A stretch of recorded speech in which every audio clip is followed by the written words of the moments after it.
Hello everybody, नमस्कार। कैसे हैं आप? मैं प्रेम सिंह हमारे स्टडी चैनल में आपका स्वागत करता हूं। हम पढ़ रहे थे सम्राट हर्षवर्धन।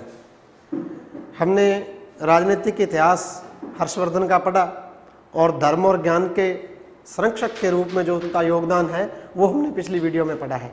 आज हम पढ़ेंगे सम्राट हर्षवर्धन का शासन प्रबंध। सम्राट हर्षवर्धन का शासन प्रबंध, ये हमारा आज का टॉपिक रहेगा। तो सम्राट हर्षवर्धन एक निरंकुश शासक था। सम्राट स्वयं शासन की धुरी था। जैसा राजतंत्र में होता है, आपको पता है, सम्राट ही शासन की धुरी होता है। हर्षवर्धन भी था, वही सर्वोच्च सेनापति, सर्वोच्च न्यायाधीश राज्य का था वे।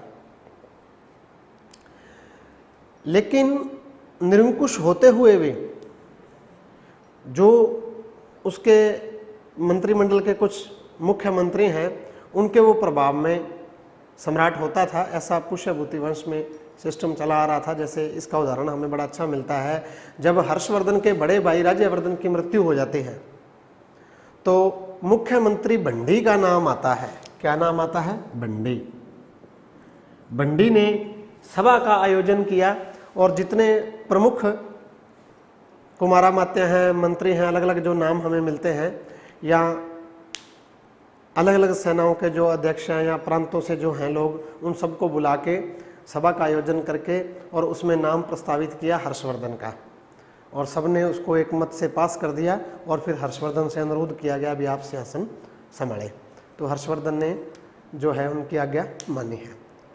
तो इस प्रकार सम्राट प्रशासन की धुरी था, लेकिन फिर भी जो उसके मंत्री परिषद थी उसकी सलाह को वो मानता था, और विदेश नीति को भी तय करने तक जो है मंत्री परिषद के पास पावर होती थी। सम्राट सर्वोसर्वा था वे। तो शासन प्रबंध में हमने अभी बात की है, प्रमुख घटक हो गया मंत्री परिषद। एक मंत्री परिषद, इस घटनाक्रम से हमें यही पता चलता है भी एक सुव्यवस्थित मंत्री परिषद थी जिसमें कुछ मंत्री हुआ करते थे वे। बाणभट्ट भी इनके बारे में हमें बताता है। बाणभट्ट कुछ मंत्रियों के नाम देता है, जैसे अवंती नाम देता है बाणभट्ट। अवंती के बारे में बाणभट्ट कहता है भी ये विदेश और युद्ध मंत्री था। दो विभाग इसको बताता है अवंती को भी। अवंती विदेश व युद्ध मंत्री था। स्कंदगुप्त के बारे में बताता है हमें बाणभट्ट, ये नाम आता है स्कंदगुप्त। ये गुप्त वंश में जो हमने पढ़ा वो स्कंदगुप्त नहीं है, ये स्कंदगुप्त है जो हस्ती सेना का प्रधान था। सम्राट हर्षवर्धन की जो हाथियों की जो सेना है उसका प्रधान था, उसका नाम था स्कंदगुप्त। महासामंत शब्द इनके लिए, महासामंत ये एक पद का नाम है, वो भी इनके पास था। हस्ती सेना का प्रमुख भी था। ये कुंतल का नाम आता है अश्व सेना का प्रमुख। ये बाणभट्ट में जो नाम बताता है ना, हर्षचरित के अंदर, किस बुक के अंदर मिलते हैं ये नाम हमें? हर्षचरित में राइटर बाणभट्ट है, वो यूं बताता है। तो इससे पता चलता है भी एक व्यवस्थित मंत्री परिषद थी, सचिवालय था, राजधानी में कोई निश्चित सचिवालय रहा होगा जहाँ पूरा शासकीय काम किया जाता था, ऐसा विद्वानों का मत है। तो ये सचिवालय मंत्री परिषद, जब हमें अलग अलग विभागों के यूं नाम मिलते हैं, उनके मंत्रियों के नाम मिलते हैं, इसी से हम कहते हैं भी एक व्यवस्थित मंत्री परिषद और सचिवालय था। अगर वेतन की बात करें, इन मंत्रियों को, इन कर्मचारियों को जिनके हम नाम ले रहे हैं, कुमारामात्य है, महासामंत है, महाप्रतामार, यूं नाम हमें मिलते हैं। महाप्रमातार, महाप्रमातार ये भी एक पद है। दोनों पदों पर ही था ये स्कंदगुप्त। हाँ? तो वेतन की अगर बात करें तो इनको वेतन नगद नहीं मिलता था, वेतन भूमि के रूप में मिलता था। ये बात हमें हवेनसांग बताता है भी मंत्रियों को वेतन भूमि के बदले, भूमि के रूप में वेतन उनको दिया जाता था। वेतन के बदले भूमि दी जाती थी। नेक्स्ट अगर बात करें शासन प्रबंध में अंग हम, तो सेना। कैसी सेना थी हर्षवर्धन की? ह्वेनसांग कहता है भी हर्षवर्धन के पास 5000 हाथी, अभी ये मैं लिख रहा हूं क्योंकि थोड़ी ध्यान देने वाली बात है। वो कहता 5000 हाथी थे, 2000 ही घोड़े थे और 5000 पैदल थे। ये बात ह्वेनसांग कहता है, लेकिन विद्वानों का मानना है भी ये सही नहीं है आंकड़ा, उसको पता नहीं लग पाया एक्चुअल गिनती का, क्योंकि ऐसा हो नहीं सकता भी 5000 हाथी हों और घोड़े 2000 ही हों और सेना पैदल सेना 5000। इतनी कम सेना से जो विजय अभियान हम हर्षवर्धन के देखते हैं, बंगाल तक, इधर ऊपर कश्मीर उत्तर और इधर पश्चिम में सिंध तक और नर्मदा नदी के तट पर पुलकेशिन द्वितीय जैसे शक्तिशाली चालुक्य नरेश के साथ, तो वो इतनी कम सेना से संभव नहीं है। विद्वानों का मत है भी एक्चुअल जो गिनती है तो लगभग 60,000 हाथी सेना थी उसके पास और 1 लाख घुड़सवार थे और पैदल सैनिकों की संख्या 1 लाख से भी ज़्यादा थे। ये एक्चुअल गिनती जो बताने का विद्वानों ने प्रयास किया, ये हमें ह्वेनसांग जो बताता है। सैनिकों को चाट और बाट कहा जाता था। क्या कहा जाता था? चाट और बाट। ये 1 नंबर में क्वेश्चन आ जाता है। सम्राट हर्षवर्धन के समय सैनिकों को क्या कहा जाता था? चाट और बाट कहा जाता था। कुछ नाम मिलते हैं हमें सैन्य अधिकारियों के लिए, जैसे वृद्धेश्वर नाम मिलता है हमें। वृद्धेश्वर जो है गुरु सेना का जो अध्यक्ष है उसके लिए मिलता है। महाबलाधिकृत या बलाधिकृत नाम हमें पैदल सेना के अध्यक्ष के लिए मिलता है। ये दोनों नाम आप ध्यान रखना। एक तो वृद्धेश्वर, ये तो घुड़सवार जो सेना है, घुड़सवार सेना का जो प्रमुख है उसके लिए है। एक बलाधिकृत, बलाधिकृत या महा लगा दे इसके आगे, महाबलाधिकृत, तो ये पैदल सेना का जो प्रमुख है उसके लिए बलाधिकृत या महाबलाधिकृत शब्द है वो काम में लिए गए हैं। तो ये सेना का स्वरूप था। एक बड़ी सेना का निर्माण हर्षवर्धन ने किया, क्योंकि उसके समय की जो चुनौतियां थी उनसे निपटने के लिए एक बड़ी सेना, स्थायी सेना रखना लाजमी था। तो उसने एक बड़ी और स्थायी सेना का निर्माण किया, स्थायी बंदोबस्त किया, सैनिकों को वेतन आदि का पूरा प्रबंध करके, और जैसा हमने कहा भी 60,000 हाथी, 1 लाख घुड़सवार और इससे भी ज़्यादा पैदल। और इसका हमारे पास तो अभिलेखीय साक्ष्य भी है। हमने बात की थी ना भी ऐहोल प्रशस्ति मिलती है हमें पुलकेशिन द्वितीय की, जिसको रवि कीर्ति ने लिखा है। उसमें रवि कीर्ति क्या कहता है प्रशंसा में पुलकेशिन द्वितीय की, भी हजारों में वो बात करता है भी हजारों हाथियों की सेना पर हर्ष करने वाले हर्ष के हर्ष को सम्राट पुलकेशिन द्वितीय ने शोक में बदल दिया है। तो वो खुद ये बात मानता। वहाँ हमें पता चलता है कि बहुत बड़ी विशाल हस्ती सेना की बात वो भी करता है। तो ये थी सेना के बारे में बातें सम्राट हर्षवर्धन के। नेक्स्ट हम टॉपिक ले लेते हैं, छोटी छोटी बातें कर रहे हैं हम इसके शासन प्रबंध के बारे में। कर की अगर बात करें तो करों का बोझ ज़्यादा नहीं था। करों के वही 3 नाम हमें मिलेंगे, भाग, बलि और हिरण्य। ये 3 नामों के कर हमें मिलते हैं। भाग जो निश्चित भूमि कर है, 1/6 भाग था भूमि कर। कितना था अभी? 1/6 भाग। ज़्यादा चेंजिंग गुप्त काल से आपको नहीं मिलेगी इसमें। बलि वो जो नित्य प्रति राजा को भेंट आदि उपहार जो दिए जाते थे वो बलि हो गया। नगद कर दिया जाता तो उसको हम हिरण्य कह देते हैं। या तीसरे नंबर में जो अन्य एक्स्ट्रा कर लगाए गए हैं, वहाँ गुप्त काल में हमने उनको ऊपरी कर या उद्रंग कहा था, यहाँ हिरण्य नाम से हमें मिलता है। अनाज और नगद दोनों रूपों में कर लिए जाते थे। करों का बोझ ज़्यादा नहीं था, प्रजा संपन्न थे वे। कर के बाद नेक्स्ट आता है दंड विधान। दंड विधान की अगर बात करें तो ज़्यादा कठोर न्याय व्यवस्था नहीं थी हर्षवर्धन के समय में।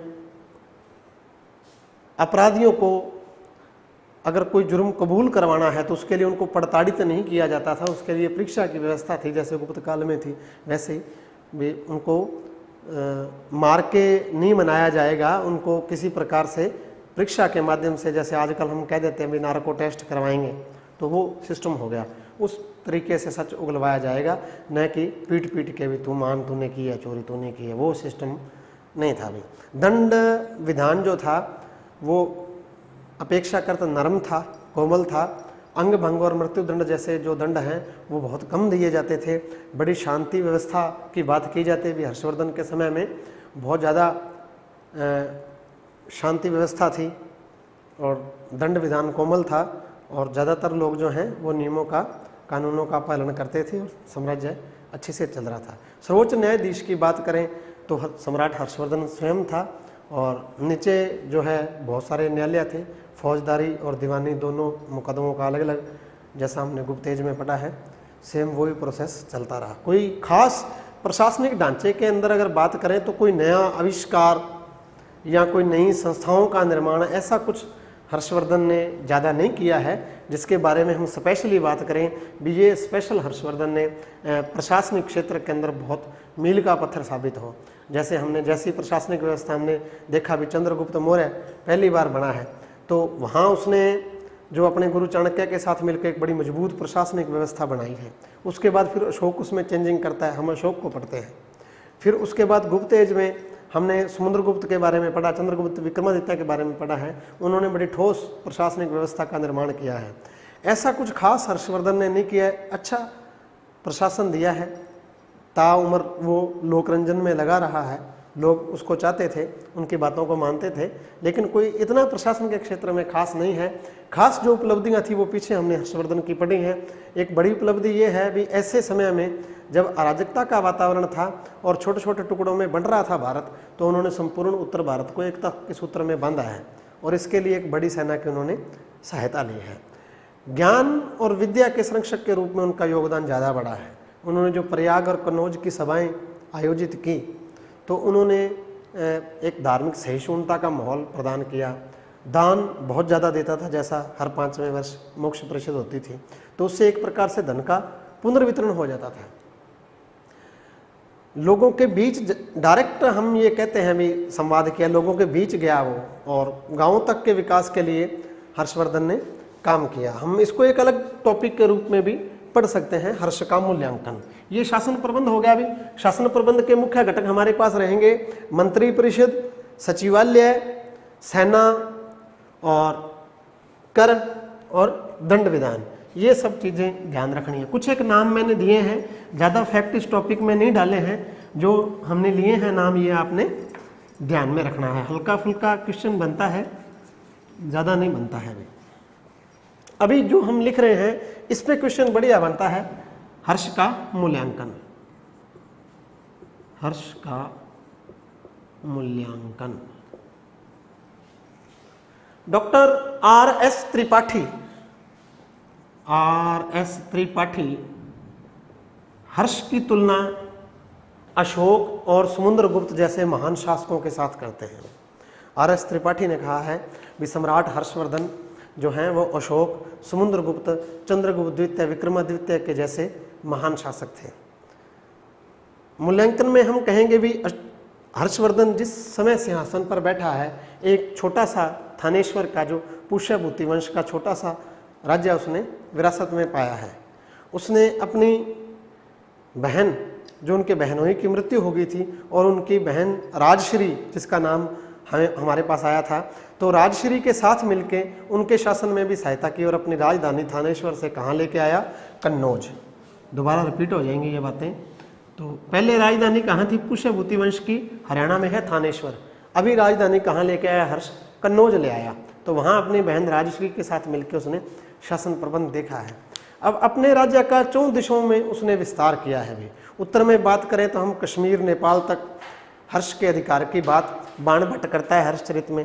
पूर्व में बंगाल, असम तक हर्ष के राज्य की बात की जाती है। दक्षिण में नर्मदा नदी के तट पर उनको पुलकेशन द्वितीय ने आगे बढ़ने से रोका है, लेकिन वहाँ मालवा तक उनका अधिकार है। पश्चिम में राजपूताना, गुजरात के शासक की हमने बात की थी, उनको पराजित किया। सिंध तक की बात हमारे पास आती है। पंच भारत में जो हवेनसांग बात करता है तो उससे हमें पता चलता है कि पंजाब है, सिंध है, राजपूताना है, ये जो इलाके हैं ये भी सम्राट हर्षवर्धन के अधीन थे। तो संपूर्ण उत्तर भारत को उन्होंने एकता के सूत्र में बांधा है और लोगों के बीच गया है। प्रजा से डायरेक्ट संवाद स्थापित करने वाले शासकों में पहला नाम हमने अशोक का लिया था। भी अशोक प्रथम ऐसा शासक था जिसने प्रजा से सीधा संपर्क किया। अशोक के बाद दूसरे नंबर पर हम हर्षवर्धन को कह सकते हैं जिन्होंने प्रजा के साथ सीधा संपर्क करने का प्रयास किया। बड़े बड़े नगरों के अंदर जब वो देखता था भी प्रजा में किसी चीज़ को लेके कोई लोकापवाद है, कुछ गड़बड़ है, तो उस बात को जानने के लिए स्वयं लोगों के बीच चला जाता था, प्रत्यक्ष रूप से भी चला जाता था और अपना वेश बदल के साधारण व्यक्ति के रूप में भी प्रजा के बीच में जाके उनके मन की जो बात है उसको जानने का प्रयास हर्षवर्धन करता था। ये शहरों तक ही सीमित नहीं था, नगरों तक ही सीमित नहीं था, गाँवों में भी हर्षवर्धन ने अपनी सेना के साथ जो है गाँवों में जाके भी कैंप करता था। जब वो कहीं रुका हुआ होता था तो कोई भी साधारण व्यक्ति जाके सम्राट को मिल सकता था, उसको अपनी प्रॉब्लम बता सकता था। तो इस प्रकार प्रजा के साथ डायरेक्ट संवाद स्थापित करने का काम हर्षवर्धन द्वारा किया गया। ताउम्र वो लोकरंजन में लगा रहा, उसका ऐसा प्रयास रहा भी मेरी प्रजा ज़्यादा से ज़्यादा सुखी हो। धर्म ज्ञान के संरक्षक के रूप में हम उनको पढ़ चुके हैं। महायान बौद्ध धर्म के प्रचार प्रसार के लिए हर्षवर्धन ने बहुत काम किया। हर्षवर्धन ने चीन में दूत मंडल भेजा, ये ध्यान देने वाली बात है, चीन में अपना दूत मंडल भेजा। चीन से भी दूत मंडल हर्षवर्धन के दरबार में आया था और हर्षवर्धन ने भी चीन में अपना दूत मंडल भेजा था। हर्षवर्धन की मृत्यु के बाद भी एक दूत मंडल यहाँ पहुंचा, लेकिन जब तक वो पहुंचे तब तक हर्ष की मृत्यु हो चुकी थी और उनके टाइम में भी जो है चीन से दूत मंडल भारत आए हैं। अच्छे जो है चीन, तिब्बत है और इधर म्यांमार साइड है, जितना भी अपने उत्तर और उत्तर पूर्व के जो देश हैं, इन इलाकों में पड़ोसी देशों के साथ जो है सांस्कृतिक संबंध स्थापित करने का काम किया हर्ष ने। भारतीय संस्कृति का, सभ्यता का और बौद्ध धर्म का इन सब पड़ोसी देशों में हर्षवर्धन के समय में खूब प्रचार प्रसार हुआ और भारत के इन देशों के साथ सांस्कृतिक संबंध जो हैं वो सुदृढ़ हुए, मजबूत हुए। ये हर्षवर्धन की एक बड़ी उपलब्धि है। भी पूरे उत्तरी भारत को एकता के सूत्र में बांधा है, स्थायी शासन दिया है। बड़े लंबे टाइम तक उन्होंने 40 वर्ष से ज़्यादा समय तक जो शासन किया है, तो स्थायी शासन व्यवस्था दी, अच्छा प्रशासन दिया, लोगों को लोकरंजन का काम किया, प्रजा से डायरेक्ट संबंध स्थापित किया, विदेशों में जो हमारी संस्कृति का प्रचार प्रसार किया, महायान बौद्ध धर्म का प्रचार प्रसार किया और कन्नौज का जो उसने सर्वधर्म सम्मेलन बुलाया है उसके माध्यम से उसने एक धार्मिक सहिष्णुता का माहौल तैयार करने का प्रयास किया। सब धर्मों का वो बराबर सम्मान करता था। जब हम चाहे कन्नौज की सभा पढ़ते हैं, चाहे प्रयाग की मोक्ष परिषद पढ़ते हैं, हमें पता चलता है भी हर्ष जो है बुद्ध के साथ साथ शिव, सूर्य आदि देवताओं की भी वो पूजा करते हैं। बौद्ध भिक्षुओं के साथ जैन भिक्षुओं को भी और ब्राह्मणों को भी दान दिया जाता है। तो इस प्रकार एक सहिष्णुता का एक अच्छा जो है वातावरण तैयार करने का हर्षवर्धन ने प्रयास किया। हालांकि उनके समय की जो समस्याएं थी उन सब समस्याओं से वो भली भांति परिचित था, क्योंकि सामंतवाद जो बाद में हम जस्ट हर्षवर्धन की मृत्यु के बाद हम हर्षवर्धन को अंतिम हिंदू सम्राट कहते हैं। क्या कहते हैं? हर्षवर्धन को हम अंतिम हिंदू सम्राट कहते हैं। हालांकि ज़्यादातर विद्वान इससे सहमत नहीं हैं, क्योंकि बड़े शासक राजपूत युग में भी हमें मिलेंगे, लेकिन निश्चित रूप से संपूर्ण उत्तरी भारत पर शासन करने वाला अंतिम हिंदू सम्राट, महान हिंदू सम्राट हर्षवर्धन को हम कहते हैं। इसके बाद जो राजपूत युग में सामंतवाद हम देखेंगे, छोटे छोटे राज्य और जो जितने भी सामंत थे हर्षवर्धन के सारे स्वतंत्र हो जाएंगे, अपने अपने राज्यों की स्थापना कर लेंगे, छोटे छोटे टुकड़ों में भारत बंट जाएगा और फिर विदेशियों के लिए उसको जीतना बहुत आसान हो जाएगा। तो ये प्रवृत्तियां हर्षवर्धन के समय से ही स्टार्ट होनी शुरू हो गई हैं। इसके बारे में उनको पता है, उसने नियंत्रण करने का प्रयास किया, लेकिन अपनी चुनौतियों को वो ख़त्म करने में पूरी तरह सफल नहीं हुआ है, लेकिन जीवन पर्यंत उन्होंने अथक प्रयास किया। और दान के मामले में हम कहते हैं भी पिछली सारी सीमाओं को हर्षवर्धन ने तोड़ दिया है, लांघ गया उनसे आगे वो।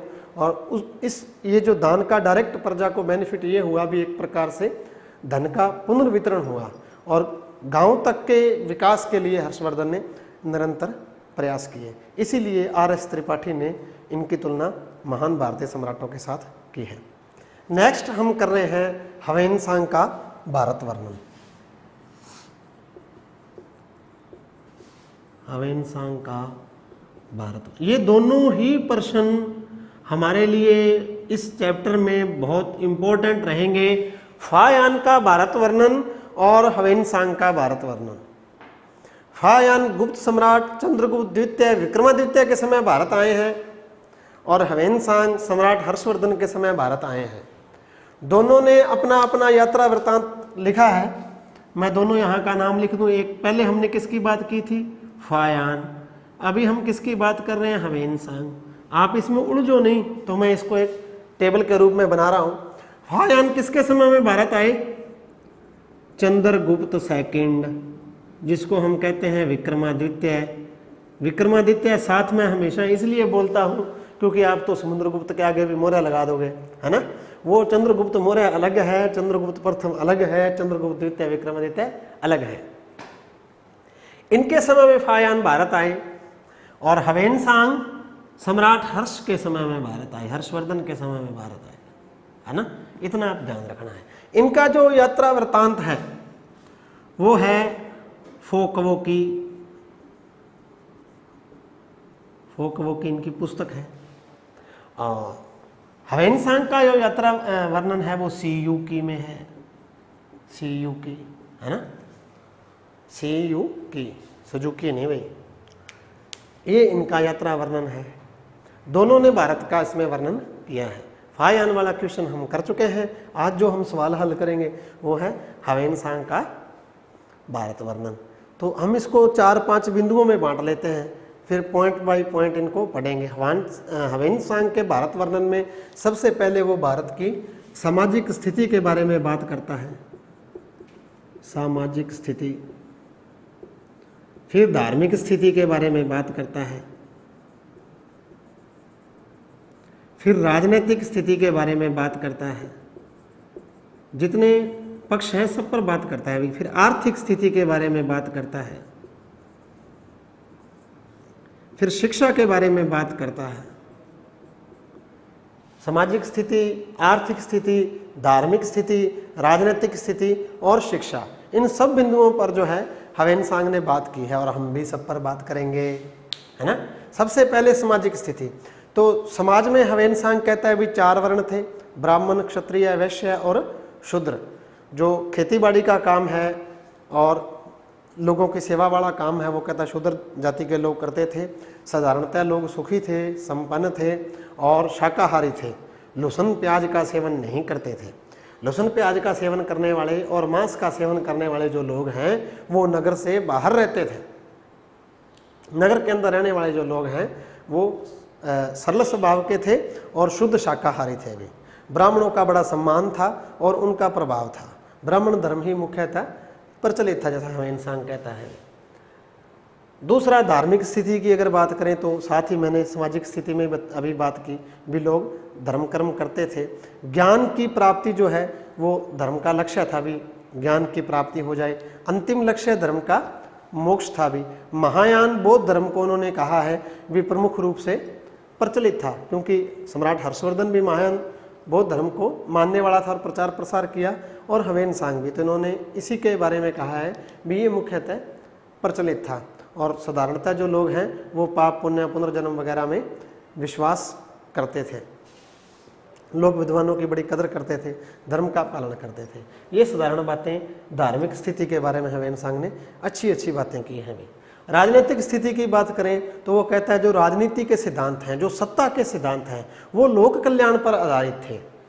केवल ये नहीं भी साम्राज्य विस्तार की नीति पर आधारित थे, वो लोक कल्याण की नीति पर आधारित थे। लोगों का अधिकतम भला हो, इसी सिद्धांत पर सत्ता चलाई जाती थी।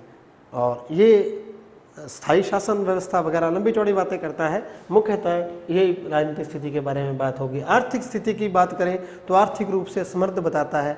सोने चांदी की वो कहता है कोई कमी नहीं थी, लेकिन साधारणतः लोग जो हैं जो लेन देन करते थे वो या तो कौड़ियों के माध्यम से करते थे या वस्तु में। ये सेम बात जो फायान ने कही थी इनसे पहले 200 साल, वही बात हवेनसांग कह रहा है भी कौड़ियों के माध्यम से साधारण लोग लेन देन करते थे या वस्तु विनिमय पर आधारित। लेकिन बड़े व्यापार में सोने चांदी खूब प्रचलित था। भारत का विदेशी व्यापार उन्नत अवस्था में था, भारत के पक्ष में था। हवेनसांग बताता है भी भारत से मसाले, सूती कपड़े और अन्य जो है हीरे मोती वगैरह इन चीज़ों का निर्यात किया जाता था। लकड़ी की कलात्मक वस्तुएं हैं, हाथी दांत वगैरह हैं, इनका निर्यात किया जाता था। सोने चांदी का, घोड़े का, इनका आयात किया जाता था। भी हर्षवर्धन की सेना के लिए अगर हम बात करें तो अफगानिस्तान से, गंधार प्रदेश से, अरब कंट्री से घोड़े मंगवाए जाते थे वे।